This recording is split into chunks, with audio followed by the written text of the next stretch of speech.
तो अब तक मिक्सिंग ऑफ ऑर्बिटल्स की जो हमने कहानी पढ़ी एस और डी में, ठीक है, तो उसकी कंडीशन क्या है एक बार शॉर्ट में वापस बता देता हूँ। Sorry, condition of excitation. Condition of excitation क्या है कि पहली कंडीशन तो ये है कि सेम शेल में ही एक्साइटेशन होती है, यानी कि n से n शेल, ठीक है। अगर थर्ड शेल है तो थर्ड शेल में ही एक्साइटेशन होगी इलेक्ट्रॉन की इन केस ऑफ हाइब्रिडाइजेशन, ठीक है।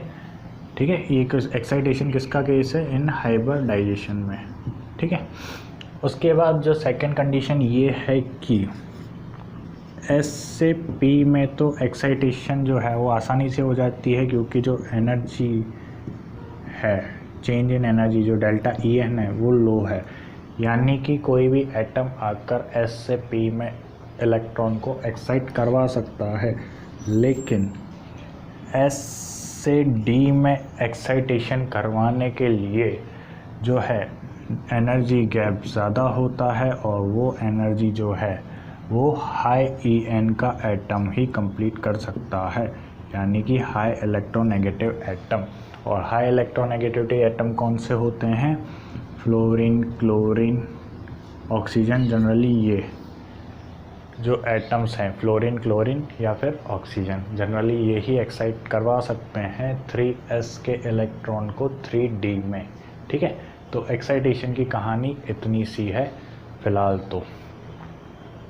तो अब तक हमने बात करी हाइब्रिडाइजेशन की। अब हाइब्रिडाइजेशन को हम अलग अलग मॉलिक्यूल्स में अप्लाई करके देखते हैं, ठीक है, कि हाइब्रिडाइजेशन जो है वो हमें उसके जो पॉजिटिव पॉइंट्स थे वो क्या थे। तो सबसे जो पहला पॉजिटिव पॉइंट था कि हाइब्रिडाइजेशन जो है वो हमें मॉलिक्यूल की ज्योमेट्री के बारे में बताती है, और सेकंड पॉइंट ये है कि वो शेप के बारे में भी हमें बताती है।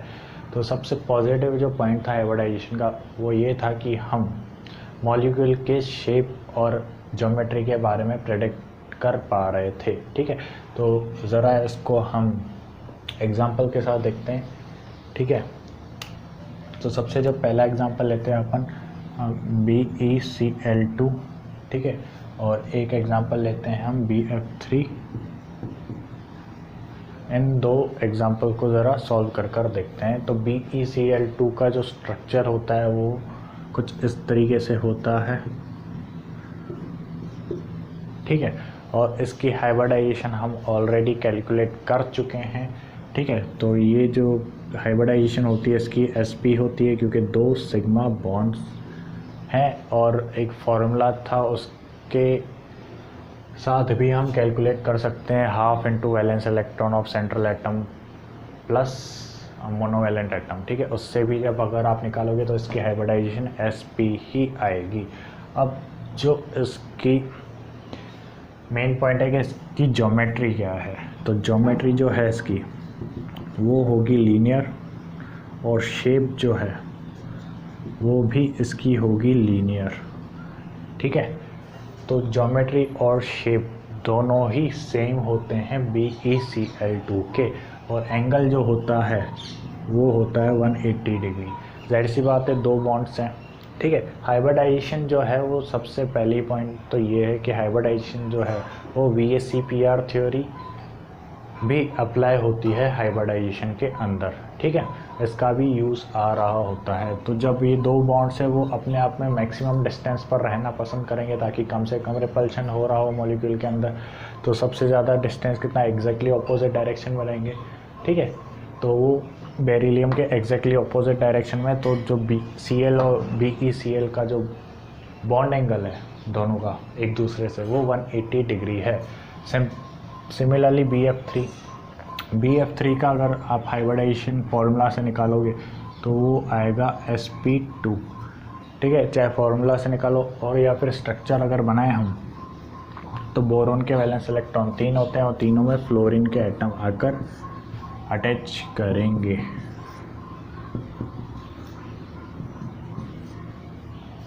ये हो गया फ्लोरीन का एटम, और इनके बीच में जो एंगल होगा वो इक्वली डिस्टेंस पर होगा, यानी कि 120 डिग्री 120 डिग्री और 120 डिग्री। ठीक है, एक ही प्लेन में लाई कर रहे होंगे और सारे के सारे जो हैं वो इक्वली डिस्टेंस पर होंगे, ताकि कम से कम रिपल्शन फील कर रहे हो, या फिर यूँ कह लो कि तीनों के तीनों जो है बॉन्ड्स वो एक जैसा रिपल्शन फील कर रहे होंगे।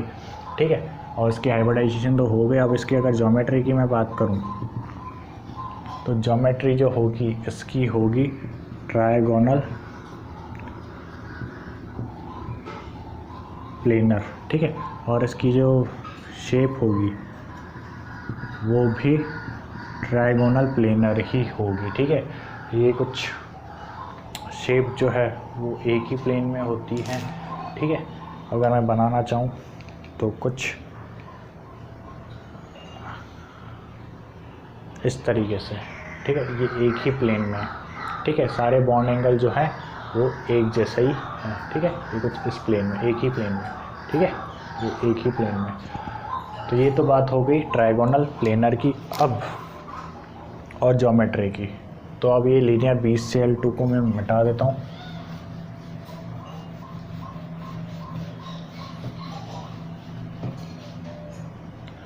अब अगर इसमें एक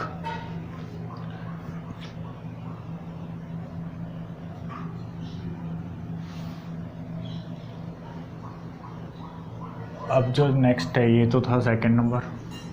अब हम थर्ड नंबर लेते हैं CH4। ठीक है, ये तो हो गई थी ट्रायगोनल प्लेनर वाली बात।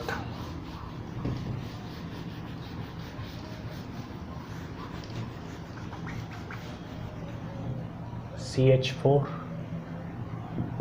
NH3 और H2O। ठीक है, CH4 की अगर हाइब्रिडाइजेशन आप फॉर्मूला के साथ निकालोगे तो इसकी हाइब्रिडाइजेशन आएगी sp3। इसकी जो हाइब्रिडाइजेशन आएगी वो भी आएगी sp3, और H2O की हाइब्रिडाइजेशन भी आएगी sp3। ठीक है, फॉर्मूला के हिसाब से half into valence electron plus monovalent atom. ठीक है, तो हाइब्रिडाइजेशन जो है वो सबकी सेम है, तो क्या सबका शेप और बॉन्ड एंगल भी सेम होगा क्या? नहीं। रीज़न क्यों, देखते हैं। CH4 जो होता है वो हमें पता है कि, एक सेकेंड, CH4 जो होता है वो हमें पता है कि टेट्राहेड्रल होता है कुछ इस तरीके से। ठीक है, नीचे की सरफेस जो है वो ट्रायंगुलर होती है, और ये हाइड्रोजन। ठीक है, टेट्राहेड्रल शेप कुछ इस तरीके से होती है, और 4 सिग्मा बॉन्ड है यहाँ पर। ठीक है, तो ये हो गई टेट्राहेड्रल शेप, और यहाँ पर जो बॉन्ड एंगल है वो होते हैं 190 डिग्री और 28 मिनट्स CH4 में। अब NH3 को कंपेयर करके देखते हैं। NH3 में जो है, अगर फॉर्मूला से आप हाइब्रिडाइजेशन निकालोगे तो उसकी हाइब्रिडाइजेशन भी sp3 ही आ रही होगी, लेकिन क्या इसका जो शेप है वो भी क्या इसके जैसा ही होता है? तो ये कुछ इस तरीके से होती है अमोनिया। ठीक है, नीचे तो एक ट्रायंगुलर पोर्शन है और ऊपर एक लोन पेयर प्रेजेंट है। तो अब हमें पता है कि टेट्राहेड्रल में जो बॉन्ड एंगल्स होते हैं वो सारे के सारे सेम होते हैं, यानी कि एक जैसे होते हैं। तो 109 डिग्री 28 मिनट। तो क्या है, यहाँ पर भी NH और लोन पेयर के बीच में जो बॉन्ड एंगल है वो 109 डिग्री और 28 मिनट है क्या? नहीं। ठीक है, तो रीज़न क्या है? सबसे इम्पॉर्टेंट रीज़न है, पहले तो टेट्राहेड्रल शेप को हम समझने की कोशिश करते हैं। ठीक है, तो अब ज़रा याद करो, इससे पहले वाला जो हाइब्रिडाइजेशन या शेप हमने पढ़ा था वो था ट्रायगोनल प्लेनर, जब 3 एटम्स प्रेजेंट थे कुछ इस तरीके से एक ही प्लेन में। ठीक है, अब जो चौथा बॉन्ड आ रहा है वो चौथा बॉन्ड इसके जस्ट एग्जैक्टली ऊपर से आ रहा है, और जब ये एग्जैक्टली ऊपर से आ रहा है तो क्या बॉन्ड और बॉन्ड में रिपल्शन फील होगा? तो बात ऑब्वियसली जो ये एक प्लेन के बॉन्ड्स हैं वो रिपल्शन फील करेंगे। ठीक है, ये रिपल्शन फील करेंगे सारे। ठीक है। बॉन्ड पेयर रिपल्शन होगा valence shell electron pair repulsion theory के हिसाब से। तो ये थोड़े से नीचे झुक जाएंगे कुछ इस तरीके से, ठीक है। ये थोड़े से नीचे झुक गए। तो अब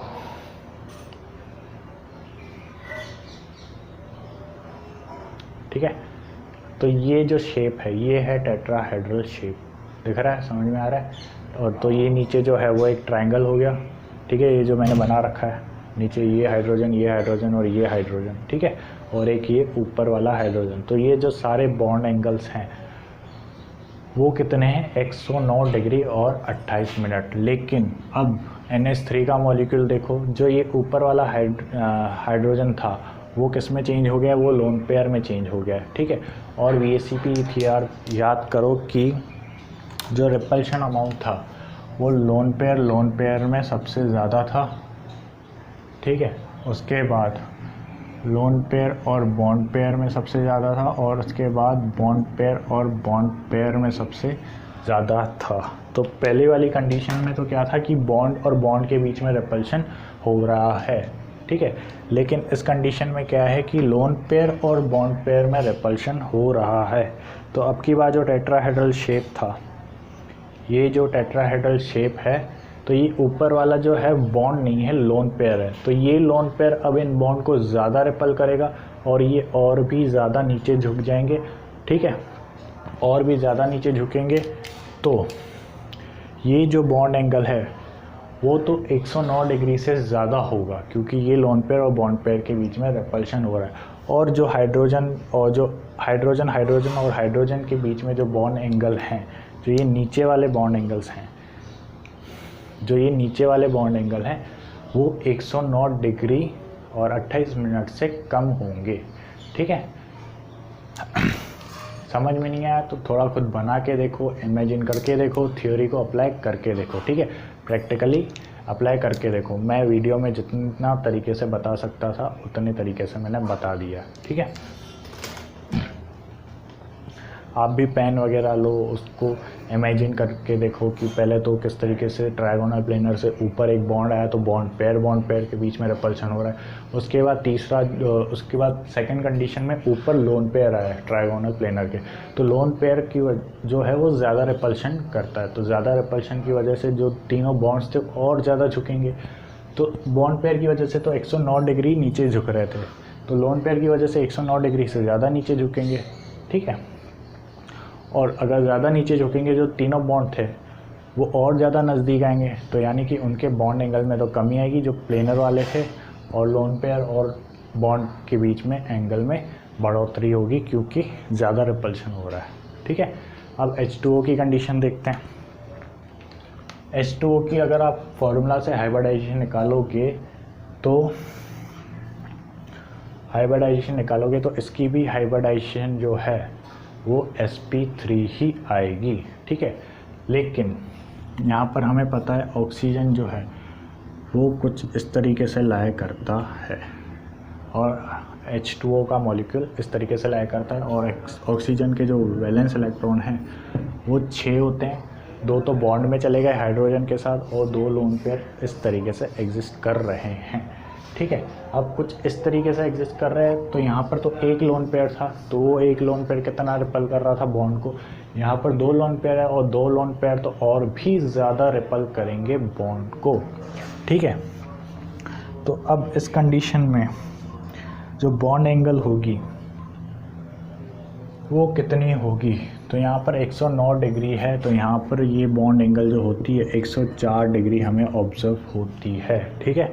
104 डिग्री ऑब्ज़र्व होती है, और जो यहाँ पर NH के बीच में जो बॉन्ड एंगल होती है वो 107 डिग्री ऑब्ज़र्व होती है। तो किस तरीके से, पहले तो 109 डिग्री था, ठीक है, ये भी 109 डिग्री था, ये भी 109 डिग्री और 28 मिनट था, सारे 109 डिग्री 28 मिनट थे जब बॉन्ड से रिपल हो रहा। तब एक लोन पेयर आ गया, तो लोन पेयर की वजह से बॉन्ड एंगल और ज़्यादा गिरकर 107 हो गया HN और H के बॉन्ड एंगल में। और अगर 2 लोन पेयर आ गए तो और भी ज़्यादा बॉन्ड एंगल में डिक्रीमेंट हुआ है HOH के बॉन्ड एंगल में। 109 से कहाँ गया, 104 पर। तो लोन पेयर का क्या इफेक्ट पड़ रहा है वो समझ में आ गया। ठीक है, अब बात करते हैं ज्योमेट्री और शेप की। ठीक है, तो इसकी जो ज्योमेट्री है, ज्योमेट्री जो है इसकी भी टेट्राहेड्रल है। ठीक है, जो हाइब्रिडाइजेशन होती है वही ज्योमेट्री होती है। इसकी ज्योमेट्री भी क्या होगी, इसकी ज्योमेट्री भी टेट्राहेड्रल ही होगी और इसकी ज्योमेट्री भी टेट्राहेड्रल होगी। ठीक है, अब बात करते हैं शेप की। शेप जो है इसमें सारे के सारे बॉन्ड्स हैं, तो इसकी जो शेप होगी वो होगी टेट्राहेड्रल। इसकी जो शेप होगी वो होगी पिरामिडल।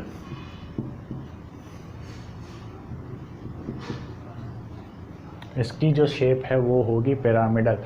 पिरामिडल किस टाइप से होगी कि याद करो टेट्राहेड्रल है, टेट्राहेड्रल का अगर ऊपर वाला जो है बॉन्ड अगर हट गया तो नीचे एक पिरामिड लाइक की स्ट्रक्चर बचा। ठीक है, ट्रायंगल टाइप का। ठीक है, तो जो पिरामिड टाइप का स्ट्रक्चर बचा, क्योंकि लोन पेयर को हम शेप में काउंट नहीं करते, लोन पेयर को हम सिर्फ हाइब्रिडाइजेशन में ही काउंट करते हैं। तो इसकी जो शेप आ गई वो किस तरीके से आएगी, पिरामिडल शेप। उसी तरीके से H2O को देखो, H2O की जो शेप हाइब्रिडाइजेशन है या फिर ज्योमेट्री है वो टेट्राहेड्रल ही है। ठीक है, क्योंकि लोन पेयर को हम ज्योमेट्री में काउंट करते हैं और शेप को हम ज्योमेट्री में काउंट नहीं करते। अगर इनको हम छुपा लें तो हमें शेप किस तरीके से दिख रही है, वी शेप दिख रहा है या फिर बेंट शेप भी कह सकते हो, बेंट शेप दिख रहा है। तो ये तो हो गई शेप की बात। ठीक है, इसमें स्टेरिक नंबर 4 डाल लो ताकि जब sp3 हाइब्रिडाइजेशन की बात करें तो उनमें ये 3 कंडीशन जनरेट हो सकती है। ठीक है, तो अब ज़रा बात करते हैं स्टेरिक नंबर 5 की। स्टेरिक नंबर 5 में जिन एग्जांपल्स को लेकर हम डिस्कशन करेंगे, ठीक है, तो वो है सबसे पहला तो PCl5, सेकंड होगा ClF4, ठीक है, सॉरी SF4, थर्ड होगा ClF3 और फोर्थ होगा XeF2। ठीक है, इनकी अगर अपन हाइब्रिडाइजेशन निकालें अगेन तो वो आएगी फॉस्फोरस के वैलेंस इलेक्ट्रॉन 5 क्लोरीन भी मोनोवैलेंट एटम है, तो यानी कि 5 + 5 10 एंड 10 का हाफ 5, तो यानी कि sp3d। ठीक है, सल्फ़र के 6 इलेक्ट्रॉन वैलेंस और 4, तो 6 + 4 का आधा 5, तो यानी कि इसकी भी हाइब्रिडाइजेशन sp3। क्लोरीन के वैलेंस इलेक्ट्रॉन 7 + 3 10 का आधा 5, तो यानी कि इसकी भी हाइब्रिडाइजेशन sp3d। XeF2 में जो है 8 वैलेंस इलेक्ट्रॉन जीनॉन के, 2 फ्लोरीन, यानी कि 10 का आधा 5, यानी कि sp3d जो इसकी हाइब्रिडाइजेशन होगी। यानी कि हाइब्रिडाइजेशन जो है इन चारों के चारों मॉलिक्यूल्स की सेम है। अब ज़रा इनकी ज्योमेट्री के बारे में डिस्कस करते हैं कि जो sp3d है वो ज्योमेट्री आखिर दिखती कैसी है। तो स्टार्टिंग अगेन वही टेट्राहेड्रल से करते हैं।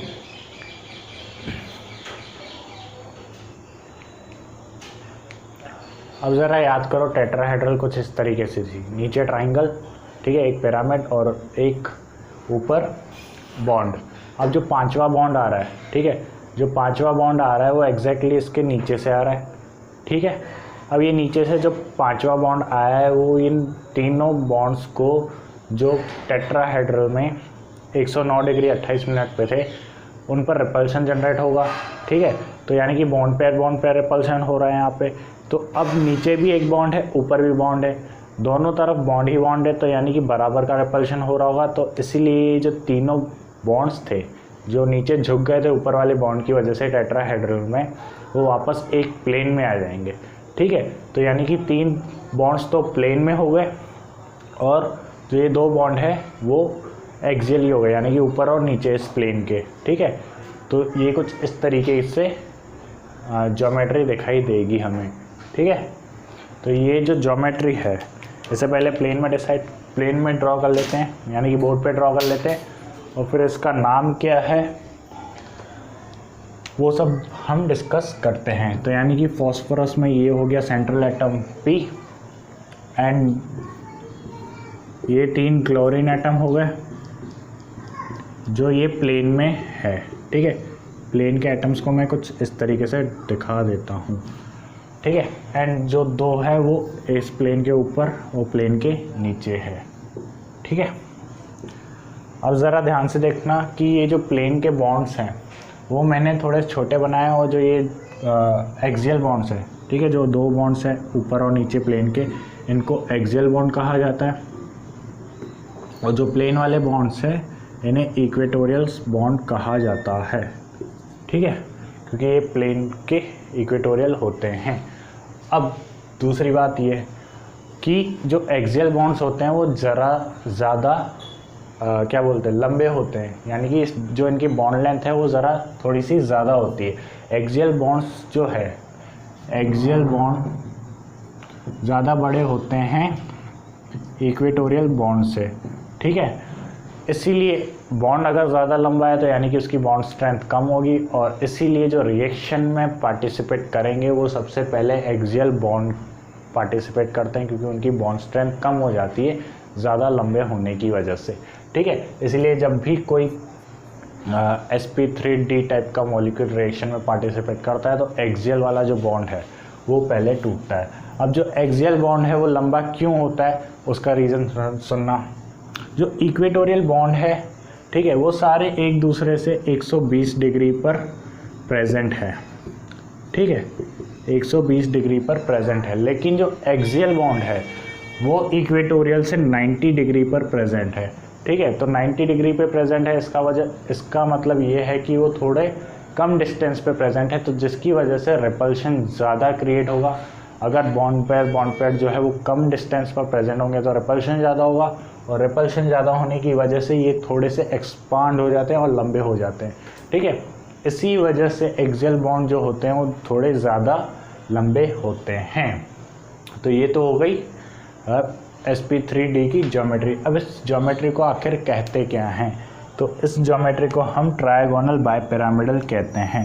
ट्रायगोनल बाइपिरामिडल क्यों कहते हैं, देखो ज़रा, एक पिरामिड तो ये ऊपर बन गया, ठीक है, और ये ट्रायगोनल टाइप का बन रहा है। ठीक है, 3 बॉन्ड से मिलकर बन रहा है, इसलिए ट्रायगोनल बाइपिरामिडल, और एक पिरामिड ये नीचे की तरफ बन गया। ठीक है, तो इसीलिए इसको ट्रायगोनल बाइपिरामिडल जो है ज्योमेट्री कहते हैं। ठीक है, TBP, और जो इसकी शेप है वो भी TBP ही होगी। ठीक है, एक भी लोन पेयर प्रेजेंट नहीं है इस वजह से। ठीक है, तो ये तो बात हो गई PCl5 की। अब ज़रा अगर इस टाइप की ज्योमेट्री में एक लोन पेयर आ जाए तो क्या कंडीशन जनरेट होती है। तो ये बॉन्ड लेंथ का पैरामीटर था जिसे मैं अब रब कर रहा हूँ। ठीक है, तो एक्सियल बॉन्ड जो है वो ज़्यादा लंबे होते हैं इक्वेटोरियल बॉन्ड से, इस बात का ध्यान रखना, रीज़न मैं बता चुका हूँ। अब ज़रा SF4 को डिसाइड करते हैं। SF4 तो जाहिर सी बात है ज्योमेट्री जो है इसकी भी, मतलब जो हाइब्रिडाइजेशन है वो sp3d है, तो इसकी ज्योमेट्री भी कुछ इसी टाइप की होगी। तो अब ज़रा ज्योमेट्री बनाते हैं। अब यहाँ पर बात ये होती है कि सल्फ़र के पास जो है वो 6 इलेक्ट्रॉन्स है वैलेंस, और जो मोनोवैलेंट एटम है वो 4 है। तो यानी कि 4 जो एटम्स है सल्फ़र के वो तो फ्लोरीन के साथ बॉन्ड बना लेंगे, और 2 जो है वो खाली पड़े रहेंगे जिन्हें हम लोन पेयर कहेंगे। अब कंडीशन ये जनरेट होती है कि लोन पेयर्स को हम इक्वेटोरियल पोजीशन पर रखें या एक्सियल पोजीशन पर रखें। तो इसका जो जवाब है वो मैं इस CPCL वाले एग्ज़ाम्पल के थ्रू ही बताने की कोशिश करता हूँ। ठीक है, ताकि मुझे वापस से ये बनाना ना पड़े। तो पहले मैं एक बार एक्सियल पोजीशन पर बनाकर देखता हूँ। ठीक है, तो एक्सियल पोजीशन पर जब हम लोन पेयर बनाएंगे, ठीक है, जैसे ये क्लोरीन का एटम हट गया और यहाँ पर एक लोन पेयर आ गया, ठीक है। तो एक्सियल पोजीशन पर अगर लोन पेयर आ गया तो ये जो लोन पेयर है वो 3 बॉन्ड्स को रिपल्शन कर रहा होगा जो प्लेन में होंगे, ठीक है। और अगर मैं इक्वेटोरियल पोजीशन पर लोन पेयर बनाऊंगा, ठीक है, अगर मैं इक्वेटोरियल पोजीशन पर लोन पेयर बनाऊंगा तो अगर मैंने इक्वेटोरियल पोजीशन पर लोन पेयर बनाया है तो वो सिर्फ 2 बॉन्ड्स को रिपेल कर रहा होगा जो एक्सियल पोजीशन पर प्रेजेंट होंगे। तो अब हमें पता है कि रिपल्शन की वजह से मॉलिक्यूल की एनर्जी बढ़ जाती है और स्टेबिलिटी घट जाती है, तो यानी कि वही पोजीशन लोन पेयर ऑक्यूपाई करेगा जिस पर एनर्जी जो है वो कम होगी, यानी कि रिपल्शन जो है वो कम हो रहा होगा। तो रिपल्शन कौन सी कंडीशन में कम हो रहा है? इक्वेटोरियल पोजीशन पर। तो इसीलिए जो लोन पेयर है वो इक्वेटोरियल पोजीशन को ऑक्यूपाई करेगा, ठीक है। तो यानी कि SF4 का जो स्ट्रक्चर होगा, जो ज्योमेट्री होगी वो कुछ इस टाइप की दिख रही होगी। और यहाँ पर लोन पेयर है, लोन पेयर की वजह से ये जो एक्सियल बॉन्ड हमें सीधे दिखाई दे रहे हैं ये ज़रा से बेंट हो जाएंगे कुछ इस तरीके से, ठीक है, एकदम स्ट्रेट नहीं रहेंगे axial bond. Lone pair bond pair repulsion होगा, याद करो VSEPR थ्योरी, ठीक है। तो यहाँ पर ये कंडीशन जनरेट हो रही होगी। तो अब जो ज्योमेट्री है, ज्योमेट्री जो होगी ये वो ट्रायगोनल बायपिरामिडल ही होगी, लेकिन जो शेप है इस शेप को क्या बोलते हैं? अब इस शेप को हम सीसॉ लाइक शेप बोलते हैं। जो ये स्ट्रक्चर है ये सीसॉ लाइक होती है। एक झूला होता है गार्डन में, देखा होगा आपने, बचपन में झूले भी होंगे। एक सामने हमारा पार्टनर बैठा रहता है, हम बैठे रहते हैं इस साइड, और ऊपर नीचे होता रहता है, ठीक है। तो SF4 का स्ट्रक्चर कुछ इस तरीके से होगा। सिमिलरली अगर मैं ClF3 का स्ट्रक्चर बनाऊं तो ClF3 की हाइब्रिडाइजेशन भी क्या है? sp3d है। तो sp3d होगी तो ये क्लोरीन, और लोन पेयर हमें पता है कि एक्सियल पोजीशन ऑक्यूपाई करता है, तो इक्वेटोरियल पोजीशन ऑक्यूपाई करता है। तो ये हो गई फ्लोरीन, ये हो गए फ्लोरीन, ये हो गए फ्लोरीन, ठीक है। तो ये हो गए फ्लोरीन। अब 2 लोन पेयर आ गए हैं इक्वेटोरियल पोजीशन पर, तो जो एक्सियल वाले बॉन्ड्स थे वो और ज़्यादा बैंड होंगे, तो ये कुछ इस तरीके से नज़र आ रहे होंगे, ठीक है। लोन पेयर की वजह से ज़्यादा रिपल्शन फील कर रहे होंगे एक्सियल वाले बॉन्ड्स, तो वो बिल्कुल ही बैंड हो जाएंगे, ठीक है। और लोन पेयर यहाँ पर भी कौन सी पोजीशन ऑक्यूपाई करेंगे? इक्वेटोरियल पोजीशन ही ऑक्यूपाई करेंगे। अब जो ज्योमेट्री है ये ज्योमेट्री तो TBP ही रहेगी, और शेप जो है, अब ये शेप किस तरीके से दिखाई दे रही? T शेप दिखाई दे रही है, ठीक है, T शेप, इसको हम T शेप कहते हैं, ठीक है। जो अच्छी हैंडराइटिंग वाले होते हैं वो कुछ इसी तरीके से T बनाते हैं, ठीक है, मशरूम टाइप। तो ये तो हो गई बात ClF3 की, जब 2 लोन पेयर प्रेजेंट होंगे। अब अगर 3 लोन पेयर प्रेजेंट होंगे तो क्या होगा? तो जाहिर सी बात है तीसरा लोन पेयर भी कहाँ आएगा? तीसरा लोन पेयर भी इक्वेटोरियल पोजीशन को ऑक्यूपाई करेगा, ठीक है। तीसरा जो एग्जांपल है वो है XeF2। अब XeF2 के पास कितने वैलेंस इलेक्ट्रॉन होते हैं? 8, और 8 में से कितने फ्लोरीन के साथ बॉन्ड बना रहे हैं? 2। तो यानी कि 6 वैलेंस इलेक्ट्रॉन प्रेजेंट है, यानी कि 3 लोन पेयर प्रेजेंट है। ये 3 लोन पेयर हो गए, ठीक है। एंड ये जो हो गए बॉन्ड्स फ्लोरीन के।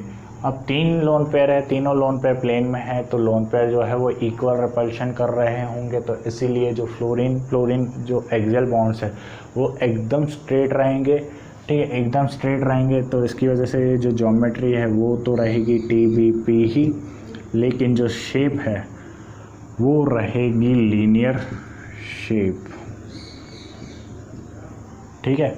तो यानी कि अब हम ये जान चुके हैं कि लोन पेयर आने की वजह से हाइब्रिडाइजेशन में क्या फ़र्क पड़ता है, मॉलिक्यूल की ज्योमेट्री पर क्या फ़र्क पड़ता है, ठीक है।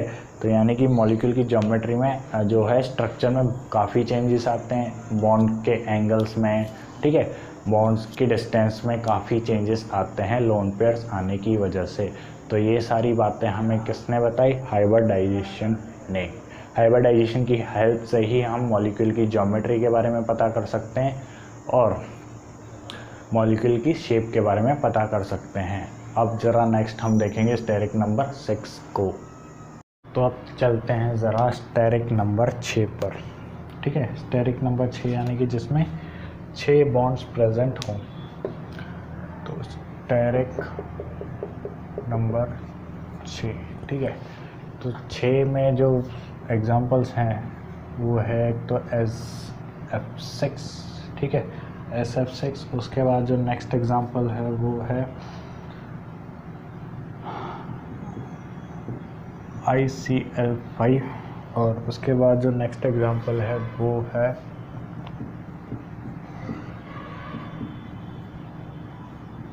HCF4, ठीक है। तो इनको हम सीक्वेंस वाइज देखते हैं, ठीक है। मैं टेबल नहीं बनवा रहा, जनरली टीचर्स क्या टेबल बनवाते हैं और इन ज्योमेट्री को AB टाइप की, AB2, AB3, AB टाइप उसमें ज्योमेट्री में अरेंज करके बताते हैं, फिर लास्ट में एग्जांपल्स बता देते हैं कि कौन कौन से एग्जांपल्स इस टाइप के होते हैं।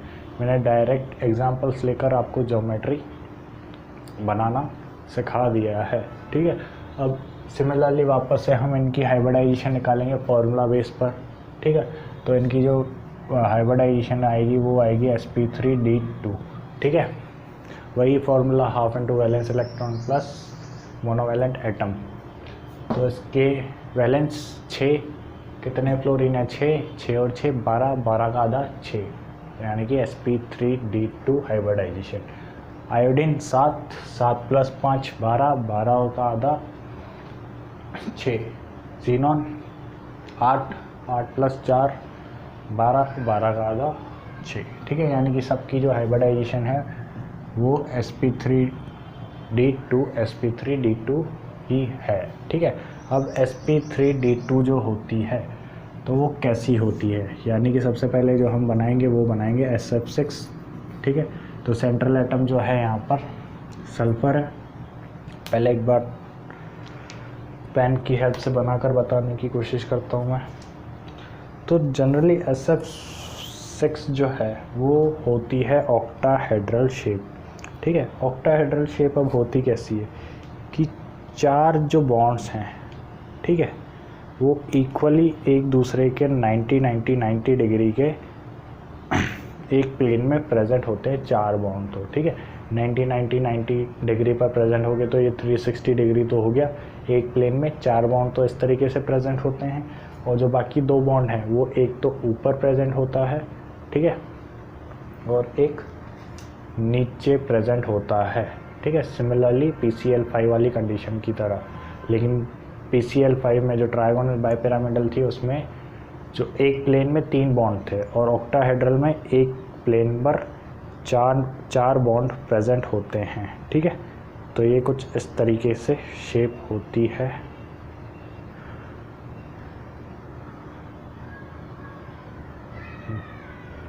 ये 4 बॉन्ड तो एक प्लेन में है, ठीक है, और एक एक्सियल 2 एक्सियल बॉन्ड और 4 इक्वेटोरियल बॉन्ड, ठीक है। तो कुछ इस तरीके से ऑक्टाहेड्रल शेप होती है, ठीक है। 4 बॉन्ड तो कैसे होते हैं प्लेन में,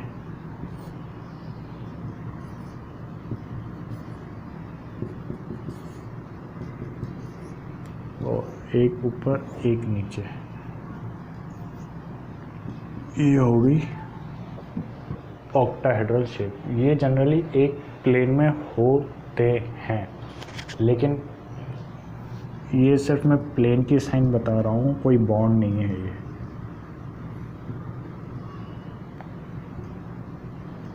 ठीक है। ये जनरली एक प्लेन में है और बाकी 2 अपर और डाउन, ठीक है। और इस ज्योमेट्री को हम कहते हैं ऑक्टाहेड्रल, ठीक है। और जो शेप है ये भी ऑक्टाहेड्रल है, ठीक है। ऑक्टाहेड्रल जो है वो मोस्ट सिमेट्रिकल ज्योमेट्री होती है क्योंकि इसमें सारे जो बॉन्ड्स हैं वो इक्वल बॉन्ड लेंथ के होते हैं, ठीक है। सारे के सारे इक्वल लेंथ के होते हैं और जो बॉन्ड एंगल होता है वो भी सब में सेम होता है, ठीक है। ये आपको जो परपेंडिकुलर दिख रहा होगा कि ये 90, ये भी सारे के सारे 90 डिग्री पर होते हैं एक दूसरे से, ठीक है। तो ये तो हो गई SF6 की बात। अब जाहिर सी बात है कि सारे बॉन्ड जो है वो इक्वल टाइप के हैं, ठीक है। तो यानी कि लोन पेयर किसी भी जगह पर आए कोई फ़र्क नहीं पड़ता, ठीक है, क्योंकि रिपल्शन जो होगा वो एकदम बराबर हो रहा होगा। तो जो अब सेकेंड एग्जांपल लेंगे अपन लेंगे ICl5 का। ICl5 का अगर एग्जांपल ले तो इसकी भी जो ज्योमेट्री है वो ऑक्टाहेड्रल है, ठीक है। और जो लोन पेयर, एक लोन पेयर आ जाएगा इसमें और 5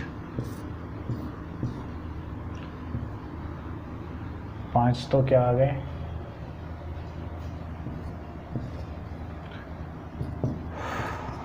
क्लोरीन के एटम्स, ठीक है। तो ICl5 कुछ इस टाइप की होगी ज्योमेट्री, ठीक है। ज्योमेट्री तो हो गई है ऑक्टाहेड्रल, ठीक है। और जो शेप होगी उसको क्या बोलेंगे हम, जो ज्योमेट्री है वो तो हो गई ऑक्टाहेड्रल और जो शेप है उसको हम बोलेंगे स्क्वायर पिरामिडल।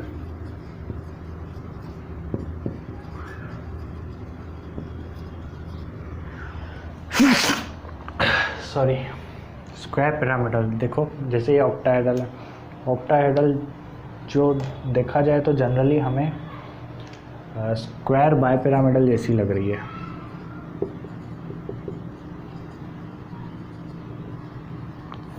ऑक्टाहेड्रल कह लो या फिर स्क्वायर बाय पिरामिडल कह लो, एक ही बात है, ठीक है। एक स्क्वायर है, एक पिरामिड तो ऊपर बन रहा है और एक पिरामिड नीचे बन रहा है इसमें, ठीक है। ये कुछ इस तरीके से, ये एक पिरामिड तो कुछ इस तरीके से बन रहा है और एक पिरामिड कुछ ऐसे नीचे साइड से बन रहा है, ठीक है। अब अगर एक बॉन्ड को गायब कर दें हम, ठीक है, जैसा इसमें कर रखा है, तो जो एक पिरामिड है ऊपर का वो तो गायब हो गया, ठीक है। तो बचा क्या, एक सिंगल पिरामिड। तो इसलिए जो शेप होगी वो कौन सी होगी, स्क्वायर पिरामिडल, ठीक है। तो ICl5 की जो शेप होगी वो कैसी होगी, स्क्वायर पिरामिडल टाइप की, ठीक है। अब बनाते हैं XeF4। XeF4 में कितने बॉन्ड्स प्रेजेंट हैं, 4। और जो इसकी ज्योमेट्री है वो हाइब्रिडाइजेशन के बेस पर कैसी ही होगी, ऑक्टाहेड्रल जैसी ही होगी, क्योंकि हाइब्रिडाइजेशन भी इसकी sp3d2 है, ठीक है। तो अब जो है इसमें जो लोन पेयर है वो 2 प्रेजेंट होंगे, ठीक है, क्योंकि फ्लोरीन जो है वो एक एक एटम के साथ ही बॉन्ड बना रहे हैं और ज़ीनोन के पास कितने 8 बॉन्ड है। तो 8 बॉन्ड में से 4 तो बॉन्डिंग में चले गए, बच्चे कितने 4, तो यानी कि 2 लोन पेयर्स बच रहे होंगे। तो ये 2 लोन पेयर हो गए और ये हो गए फ्लोरीन के एटम्स, ठीक है। ये तो हो गई फ्लोरीन की ज्योमेट्री। तो ज्योमेट्री कौन सी है, ये ज्योमेट्री तो ऑक्टाहेड्रल ही है, लेकिन शेप कौन सी होगी, शेप अब बताओ कैसी शेप है। ये एक स्क्वायर प्लेनर टाइप की शेप है, ठीक है, एक स्क्वायर प्लेनर ही तो है, ये चारों के चारों एक प्लेन में ही प्रेजेंट है। तो ये जो शेप होगी ये कैसी है, स्क्वायर प्लेनर शेप, ठीक है। तो XeF4 की जो शेप होती है वो कैसी होती है, स्क्वायर प्लेनर टाइप की, और ज्योमेट्री जो है वो कैसी होती है, ऑक्टाहेड्रल, ठीक है। तो ये तो बात हो गई स्टेरिक नंबर 6 की। अब हम बात करते हैं स्टेरिक नंबर 7 की, कि स्टेरिक नंबर 7 जो है वो कैसा होता है। तो स्टेरिक नंबर 7 हम बनाते हैं।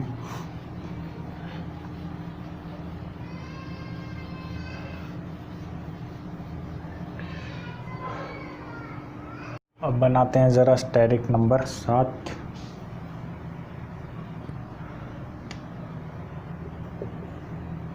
स्टेरिक नंबर 7 की अगर हम एग्ज़ाम्पल की बात करें तो एग्ज़ाम्पल है इसका IF7, ठीक है।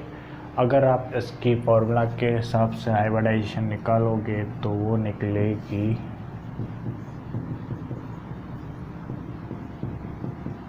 sp3d3, ठीक है, sp3d3 करके जो होगी इसकी हाइब्रिडाइजेशन होगी, ठीक है। तो इसकी अब ज्योमेट्री देखते हैं कि ज्योमेट्री कैसी होगी। तो ज्योमेट्री जो होगी इसकी, आयोडीन जो है वो सेंट्रल में होगा, ठीक है, सेंटर एटम होगा, और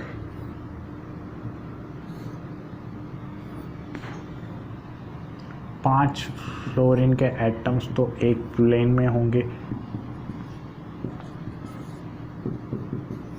ठीक है, सिमिलरली जैसे हमने ऑक्टाहेड्रल में 4 प्लेन में रखे थे, ट्राइगोनल बाइपिरामिडल में 3 प्लेन में रखे थे, उसी तरीके से जो IF7 टाइप की जो sp3d3 हाइब्रिडाइजेशन है, तो उसमें 5 एटम्स तो एक प्लेन में होंगे।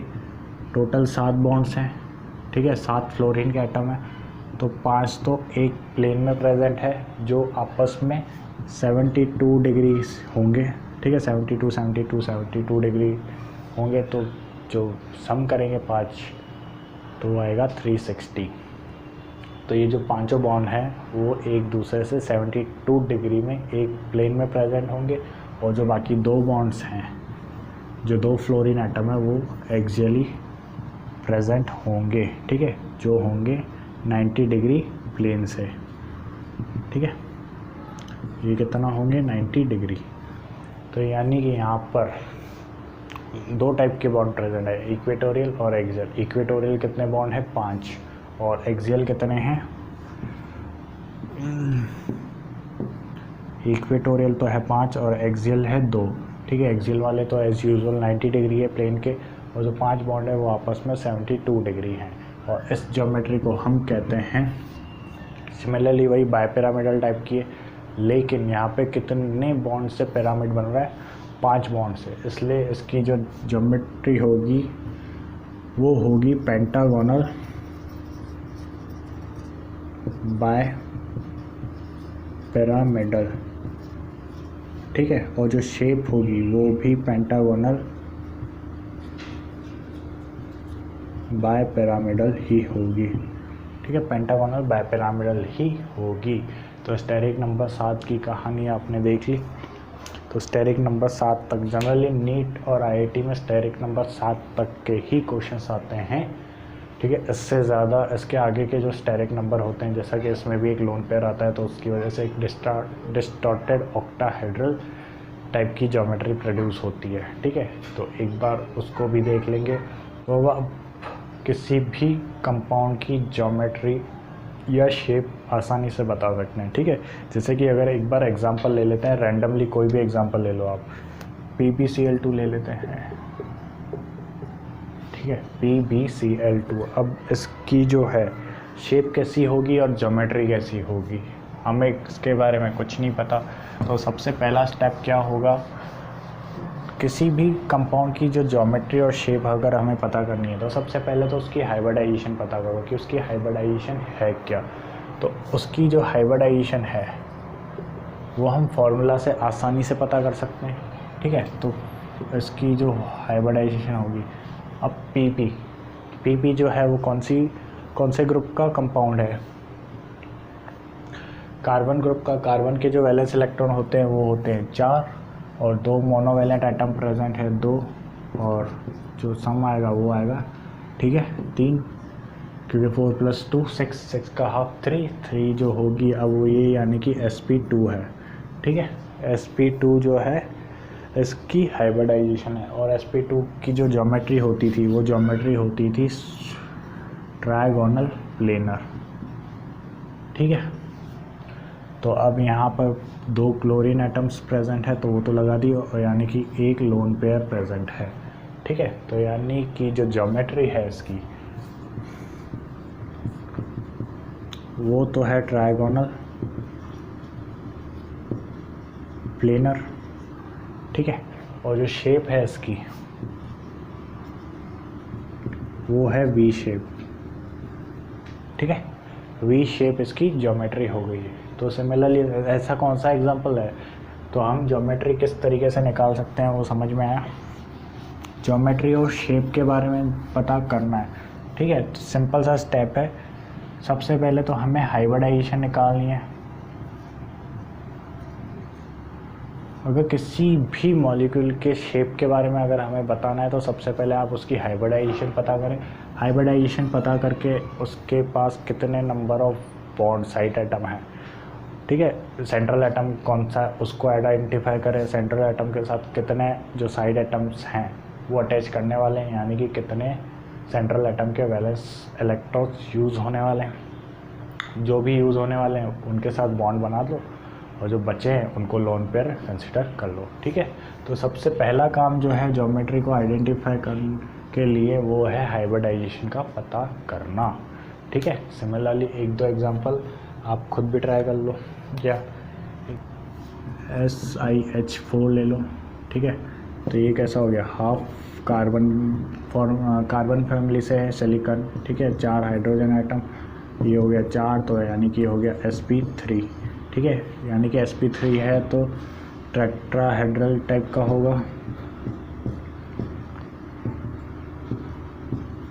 ठीक है। कुछ इस तरीके से शेप होगी इसकी। और उसके अलावा एक और एग्जांपल देख लो, जैसे कि NH2 माइनस करके देखते हैं एक एग्जांपल और।